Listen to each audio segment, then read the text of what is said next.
오늘 아침 우리에게 주시는 하나님 은혜의 말씀은 사무엘상 29장 1절부터 30장 30절까지입니다. 본문이 좀 깁니다. 내용적으로 계속 이어지기 때문에 오늘 본문 말씀은 긴 본문이 되겠습니다. 오늘 본문 말씀을 보시면 블레셋 사람들이 그 모든 군대를 가지고 이스라엘과 대적하는 장면이 기록되어 있습니다. 그래서 그 28장을 보시면 지금 블레셋의 전군이 지금 모여서 지금 평상시에는 이 남부 쪽에서 전장이 형성이 되었는데 지금 그 수넴 지방으로 지금 전선이 형성돼서 평야 지방에서 지금 전선이 형성된 겁니다. 그래서 블레셋이 그 자랑하는 그 병거가 지금 평야에서 이스라엘 사람들을 이제 그 공격하게 되는 그런 절대절명의 상황 가운데 놓이게 된 것입니다. 그래서 사울이 이 심각한 상황을 깨닫고 어떻게 할 바를 몰라서 신접한 여인을 불러서 사무엘을 불러 올리게 되는 그런 악한 행위를 하게 되는 것입니다. 지금 사울은 사울대로 위급한 상황에 처하게 되는 것이고 다윗은 또 어떻습니까? 블레셋으로 망명을 했는데 지금 아기스를 속여서 거기에서 안전하게 거하고 있었죠. 그런데 꼼짝 못하고 블레셋의 군대에 동원이 돼서 동족과 전쟁에 지금 치러야 되는 정말 어떻게 할 수가 없는 꼼짝달싹할 수 없는 사면 초과 가운데 이 다윗도 놓인 것입니다. 사울과 다윗이 문제의 성격은 다르지만 똑같이 급박한 절대절명의 위기 가운데 갔을 때 한 사람은 군급하였을 때 이렇게 표현합니다. 군급하였을 때 위기 가운데 처했을 때 이 사울은 신접한 여인을 찾았고 군급하였을 때 다윗은 하나님께로부터 그 힘을 얻었던 이 두 가지 형태로 위기 가운데 정확하게 서로 다른 모습을 보이게 된다는 것입니다. 지금 다윗이 이스라엘과 대적하기 위해서 나가는 블레셋 군의 일원으로 지금 징발이 되었습니다. 그런데 지금 어떻습니까? 블레셋의 그 다른 방백들이 아기스에게 청원해서 지금 다윗을 어떻게 이 전쟁에 동원하느냐. 다윗이 우리 내부에서 적과 내총에서 전쟁을 하게 되면 우리에게 큰 낭패가 될 것이다. 다윗을 절대 우리 전쟁에 같이 동원할 수 없다. 강력하게 아기스에게 지금 저항을 하는 겁니다. 그래서 아기스가 자신의 뜻은 다윗을 꼭 데려가고 싶었던 것이죠. 다윗이 얼마나 충성된 사람인지 너희들이 몰라서 그런다. 꼭 데려가야 되겠다. 이렇게 강력하게 주장하지만 결국에는 아기스가 다른 방백들의 주장에 거기서 굴복하고 다시 다윗을 시글락으로 되돌려 보내게 되는 그런 장면 가운데 있게 된다는 것입니다. 이것을 통해서 우리가 생각해야 되는 것은 하나님의 구원의 방법은 그 수가 무궁무진하다는 것입니다. 절대절명한 상황 가운데 다윗이 갔는데 다른 대적들인 블레셋 방백들이 탄원을 해서 다윗을 이 전쟁에 참여시키면 안 됩니다. 저를 후방으로 돌리소서라고 말하면서 대적들로부터 하나님께서 방법을 찾으셔서 이 다윗을 이 전쟁 가운데서 빼내신다는 것이죠. 만약에 다윗이 이스라엘과 전쟁을 하였다면 나중에 어떻게 이스라엘 왕이 될 수 있었겠습니까? 우리가 볼 때는 앞이 깜깜한 전혀 인간적인 방법으로는 수가 없는 상황들 속에서도 하나님을 의지하는 자에게는 하나님께서 길을 내신다는 것을 기억하실 수 있게 되기를 간절히 바랍니다. 그리고 그 하나님을 경험하셔야 됩니다. 전후 사방이 막혔을 때 우리의 도움이 위로부터 오게 된다는 것을 우리가 깨닫고 그런 경험을 하는 것이 우리에게 너무나 중요하다는 것입니다. 그냥 머리로 아는 신앙이 아니라 정말 이와 같이 정말 길이 없는 곳에서 예수님께서 나는 길이요 라고 말씀하셨죠. 길 대신 예수 그리스도 경험하시는 우리 사랑하는 성도님 되실 수 있게 되기를 간절히 축원합니다. 내가 알고 있는 경우의 수에 하나님을 묵지 마시고 우리의 생각과 상상력을 초월해서 무궁무진한 방법으로 우리를 구원하신 하나님, 그 하나님만을 의뢰하실 수 있게 되기를 간절히 바랍니다. 다윗이 여기에서 두 가지 마음이 있었을 것 같아요. 자기 동족들과 싸우지 않게 된 것에 대해서 감사하고 한편으로는 지금 블레셋이 전군을 동원해서 이스라엘과 전쟁하는 이 상황에서 그 동족들에 대한 안타까움, 이스라엘의 미래가 어떻게 될 것인가에 대한 안타까움, 자기 자신의 위기에서 벗어났지만 이스라엘의 미래에 대한 안타까움을 가지고 이 다윗이 매우 복잡한 마음으로 시글락으로 돌아갈 것이다. 이것을 우리가 생각할 수 있습니다. 그러니까 리더들은 항상 이런 부담이 있는 것 같아요. 한 가지 문제가 해결이 되면 또 다른 문제가 늘 있고, 그래서 우리가 가정에서는 영적인 리더인 가장을 위해서 기도해야 될 일이고, 또 교회에서는 그 목회자와 교육자 그리고 평신도 리더들을 위해서 기도해야 되고, 나라와 민족을 위해서 우리가 마땅히 기도해야 됩니다. 우리가 생각하지 못하는 정말 많은 문제들을 어깨에 지고 가고 있다는 것이죠. 우리가 기도로 후원할 수 있는 우리 모두가 될 수 있게 되기를 간절히 바랍니다. 시글락에 돌아갔더니 어떻습니까? 문제가 하나 해결됐는데 시글락에 가니까 지금 블레셋이 전장터에 나갔고 그 다윗도 자리를 비웠다는 것을 알고서 이 아멜렉 족속들이 무방비 상태인 시글락을 침공해서 거기에 있는 것들을 모두 다 불태워버리고 모든 재산과 사람들을 탈취해서 포로로 잡아가 버린 것입니다. 사탄은 항상 우리의 빈자리를 노리게 된다는 것을 기억하실 수 있게 되길 바랍니다. 늘 우리의 약점을 노리는 사람들이 있어요. 이것을 우리가 경계해야 된다는 것입니다. 한 가지 좋은 일이 있으면 이렇게 또 어려운 일들이 끊임없이 시줄과 날줄처럼 엮이는 것이 인생사라는 것입니다. 이런 일들이 끊임없이 우리에게 닥치는 것입니다. 그때 이스라엘 백성들이 어떻게 합니까? 사람들이 4절을 한번 보세요. 30장 4절. 다윗과 그와 함께한 백성이 울 기력이 없도록 소리를 높여 울었더라.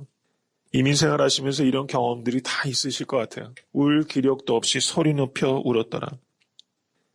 근데 6절을 보시 바랍니다. 백성이 각기 자녀들을 위하여 마음이 슬퍼서 다윗을 돌로 치자 하니 다윗이 크게 군굽하였으나 그 하나님 여호와를 힘입고 용기를 얻었더라. 아멘.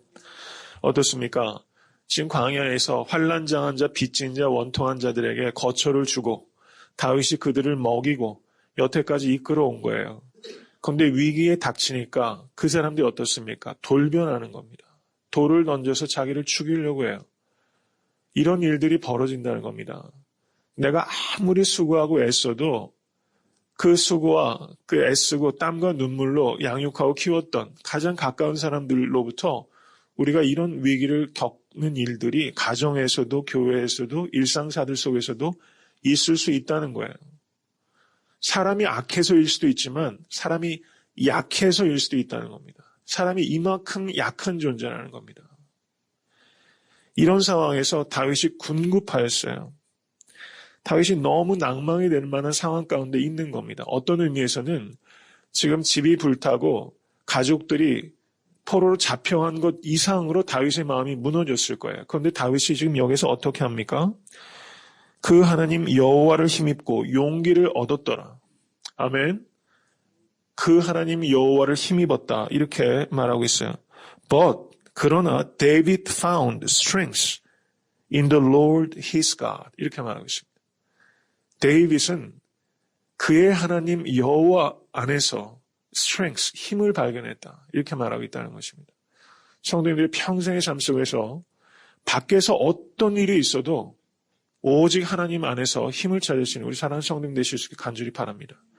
지금 다윗의 바깥 환경은 다 무너졌어요. 다 잃어버렸어요. 모든 관계들이 다 끊긴 것 같아요. 그런데 어떻습니까? 외부에서 어떤 일이 있어도 이 내면을 지키면 반전이 일어납니다. 다윗은 그 순간에 신접한 여인을 찾았던 사울의 길을 가지 않고 오직 여호와 하나님 안에서 힘을 찾은 것입니다. 이것을 찾아내면 그때부터 반전이 일어나게 되는 것입니다. 용기를 얻었습니다. 그리고 다윗이 사람을 인솔하여서 이제 추적을 시작합니다. 어디로 갔는지 그 길을 지금 빨리 미쳐야 되는데 지금 오리무중이죠. 그런데 일단 길을 떠난 것입니다. 그러다가 10절을 보시기 바랍니다. 피곤하여서 부솔 시내를 건너지 못하는 200인을 머물렀고 다윗은 400인을 거느리고 쫓았더라. 엎친 데 덮친 격이라고 하죠. 600명 중에서 200명이 부솔 시내가에서 탈진해서 다 쓰러져 버린 겁니다. 한 사람이라도 더 데리고 가야 되는데 맘같이 안 되는 거예요. 모든 게 내 맘같이 되지 않습니다. 하나같이 움직여주면 좋은데 낙오하는 사람들이 언제나 생겨요. 우리가 어느 곳에 가든지 다 마찬가지입니다. 군대에서 무려 3분의 1이 거기서 탈진했는데 다윗이 어떻게 합니까? 거기에서 그 사람들을 머물러 쉬도록 하고 있다는 거예요. 낙심하지 않습니다. 그 사람들을 쉬게 하고 400명을 가지고 또 분주하게 쫓아갑니다. 그런데 무슨 일이 벌어집니까? 가다가 11절 보시기 바랍니다. 무리가 들에서 애굽 사람 한 사람을 만났습니다. 다윗에게 데려갔더니 다윗이 어떻게 합니까? 떡을 주어 먹게 하고 물을 마시게 하고 무화과 뭉치에서 뗀 덩이 하나와 건포도 2송이를 주어서 먹게 해서 그 사람을 소생시켰어요. 다윗은 긍휼의 사람입니다. 지금 이렇게 시간이 정말 촉박한 상황 속에서도 이렇게 죽어가는 한 소년을 그냥 간과하지 않고 그 사람을 살려내고 있다는 사실입니다. 이 다윗의 마음을 여기서 우리가 읽을 수 있다는 거죠. 그래서 그 사람이 살아났는데 그 사람이 물었더니 그 사람이 또 아멜렉 왕을 시종들던 종이었던 겁니다. 자신의 주인은 자기가 병들자 사흘 전에 버려서 자기가 사흘 동안 먹지도 못하고 병들어 죽게 생겼는데 깨고 보니까 자기를 살린 사람이 바로 적이었던 다윗이었던 것이죠. 이 소년이 감동하게 되는 것입니다. 우리가 그리스도인들이 어떻게 세상을 살아야 되는가? 그것은 우리가 우리의 적이라 할지라도 감동시킬 만한 인생을 살아갈 수 있어야 되는 것입니다. 결코 쉬운 일이 아닙니다. 근데 예수님께 의지하고 성령님의 힘이 부면 우리가 적이라도 감동시킬 수 있는 그런 삶을 살아갈 수 있게 되는 것이죠. 그래서 그를 통해서 아멜렉 군대가 지금 어디에 진치고 있는지 인도함을 받습니다. 그래서 그 사람들을 구원해 내게 되는 것입니다. 그런데 여기에서 이야기가 끝이 나는 것이 아니에요. 사람들을 구원해 냈는데 정말 이 이야기의 클라이맥스는 그 다음에 있습니다. 22절을 한번 보시기 바랍니다. 다윗과 함께 갔던 자 중에 악한 자와 비류들이 다 가로되 그들이 우리와 함께 가지 아니하였은즉 우리가 도로 찾은 물건은 무엇이든지 그들에게 주지 말고 각 사람의 처자만 주어서 데리고 떠나가게 하라 하는지라. 또다시 위기가 찾아온 겁니다. 시글락이 불타고 모든 그 식솔들이 다 포로로 잡혀갔을 때 위기가 있었고 그 다음에 다윗을 사람들이 돌로 쳐 죽이려고 할 때 위기가 있었습니다. 그리고 부솔 시내가에서 200명이 못 가겠다고 거기서 퍼져버렸을 때 또 한 번 공동체의 위기가 있었어요. 그리고 여기에서 또 한 번 마지막 위기가 온 겁니다. 400명이 목숨을 걸고 가솔들을 찾아오고 전리품을 얻어왔기 때문에 이것은 우리가 노력해서 얻은 것인데 저 200명에게 못 주겠다는 겁니다. 식솔만 내주고 쫓아버리라는 것입니다. 저 사람들과 더 이상은 못 가겠다. 아무런 책임을 당하지 않은 사람들에게 어떻게 같이 사느냐? 우리는 도저히 같이 못한다. 내어 쫓아라. 이 상식적인 이야기죠. 우리도 사실은 이렇게 얘기 많이 하면서 살아왔습니다. 내가 한 거기 때문에 이건 내 것이다. 저 사람들은 아무것도 안 했다. 이렇게 이야기하면서 옳고 그름만을 이야기하면서 야박하게 정당성만을 주장하면서 우리는 사실상은 많이 살아왔던 것 같아요. 그런데 다윗은 여기에서 어떻게 이야기합니까? 그 뒤에 보시면 23절에 나의 형제들아 이렇게 말하는 것입니다. 나의 형제들아. 우리에게 필요한 관점은 가정에서도 그렇고 교회에서도 그렇고 우리에게 필요한 관점은 예수 그리스도 안에서 형제들이라는 관점입니다. 옳고 그른 것만 가지고 따지는 것으로는 충분하지 않다는 거예요. 나의 형제들아. 다윗이 여기에서 자기를 돌로 치려던 사람입니다. 그들에게 나의 형제들아 라고 말하고 있어요. 우리가 형제라는 것을 기억하라는 것입니다. 나의 형제들아. 여호와께서 우리를 보호하시고 우리를 치러 온 그 군대를 우리 손에 붙이셨은즉 그가 우리에게 주신 것을 너희가 이같이 못하리라. 여호와께서 다 하셨다는 겁니다. 우리 400명이 잘해서 전쟁에서 이겨서 우리 식솔들을 찾아온 게 아니라는 것입니다.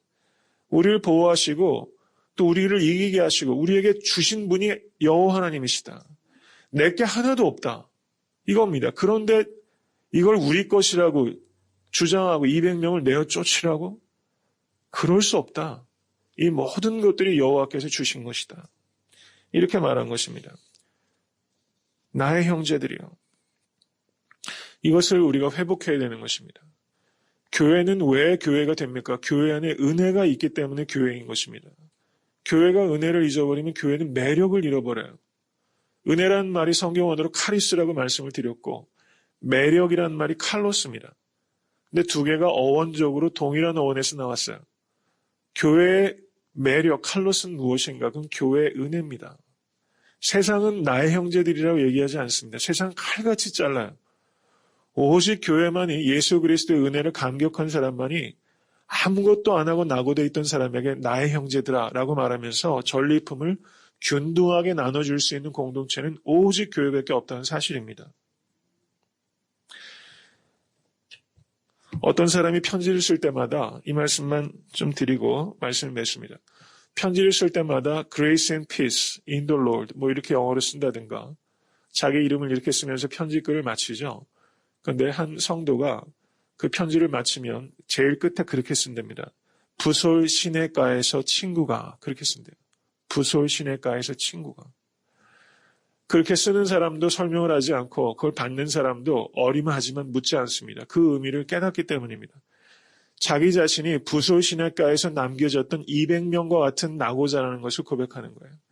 나는 아무것도 한 것이 없는데 나는 은혜로 모든 것을 받아 누렸던 부솔 시내가에서 그 200명, 나는 그 중에 한 명과 같은 사람입니다. 내가 아무것도 한 것이 없는데 하나님께서 은혜로 나를 구원해 주시고 예수 그리스도의 보배로운 피로 나를 구원케 하여 주신 것. 우리는 사실 부솔 시내가에서 있다가 구원받은 존재인 것을 기억하실 수 있게 간절히 축원합니다. 부솔 시내가에서 친구가 이것을 기억하실 수 있게 되길 바랍니다. 오늘 이것만 기억하셔도 우리는 참 감격적 인생을 살아갈 것입니다. 하나님 나는 부솔 시내가에서 피곤해서 낙오했던 군사들과 같은 존재입니다. 그런데도 불구하고 하나님께서 은혜로 모든 것을 받아 누리게 하시고 잃어버렸던 것을 회복하게 하시고 새로운 공동체에서 같이 더불어 살아가실 수 있는 기회를 허락하신 하나님 참 감사합니다. 이것을 기억하시면 우리가 다른 사람들을 바라보는 눈이 바뀌고 또 자기 자신을 바라보는 눈도 바뀌는 거예요. 은혜가 우리를 바꾸게 되는 것입니다. 그 은혜로 변화를 체험하시는 2012년도 되실 수 있게 되기를 간절히 축원합니다. 부솔 시내가에서 친구가 이를 기억하시는 평생의 삶이 되실 수 있게 되기를 간절히 바랍니다.